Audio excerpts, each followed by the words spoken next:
Cricket సరదా పిల్లల ప్రాణాలు తీస్తోంది. మొన్న క్రికెట్ బంతి తగిలి 9 ఏళ్ల బాలుడు చనిపోతే తాజాగా ఆటలో తలెత్తిన వివాదం మరో యువకుడి ప్రాణాలు తీసింది. ఆటలో చిన్నపాటి వివాదం కాస్త ఘర్షణకు దారితీసింది. సహనం కోల్పోయిన మరో విద్యార్థి క్రికెట్ బ్యాట్తో దాడి చేశాడు. దీంతో అందరూ చూస్తుండగానే ఆ యువకుడి ప్రాణం గాల్లో కలిసిపోయింది.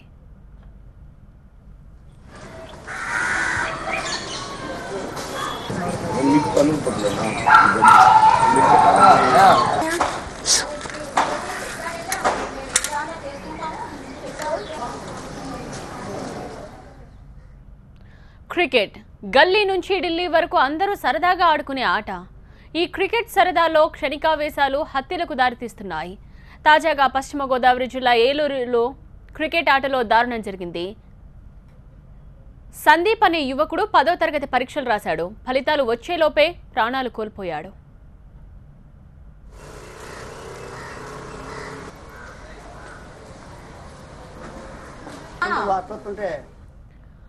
వేసవి సెలవులు కావడంతో తణుకులో స్థానిక పిల్లలందరూ కలిసి క్రికెట్ ఆడుతున్నారు. ఈ క్రమంలోనే 15 ఏళ్ల సందీప్ కు వారితో క్రికెట్ ఆడుతున్నాడు. ఆటలో స్నేహితుడితో వివాదం ఏర్పడింది. ఇద్దరి మధ్య ఘర్షణ తలెత్తింది. ఈ క్రమంలో స్నేహితుడు సహనం కోల్పోయి క్రికెట్ బ్యాట్తో సందీప్ పై దాడి చేశాడు. స్నేహితుడు కొట్టిన దెబ్బలకు సందీప్ క్రికెట్ మైదానంలోనే కుప్పకూలిపోయాడు. స్థానికులు, కుటుంబ సభ్యులు సందీప్ను తణుకు ప్రభుత్వాసుపత్రికి తరలించారు.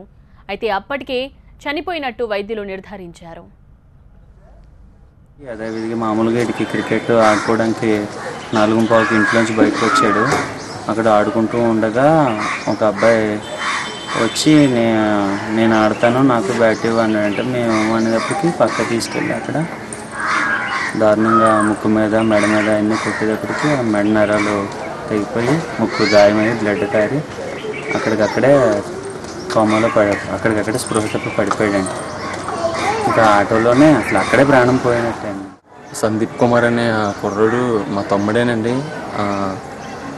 మేము కలిసి చర్చిలో తన బ్యాట్స్ ప్లే చేస్తూ ఉంటాడు. తనతో పాటు మేమందరం కూడా ఉండేవాళ్ళం. అయితే నిన్న క్రికెట్ ఆడుకోవడం కోసం అని వచ్చి సాయంత్రం మరి ఇక్కడ జరిగిన చిన్న ఘర్షణలో మరి ఆ బాబు తన మీద తిరగబడి కొట్టడం వల్ల మరి అప్పటికప్పుడే ప్రాణాలు కోల్పోయాడంటే మరి ఇదంతా చాలా బాధాకరమైన విషయం.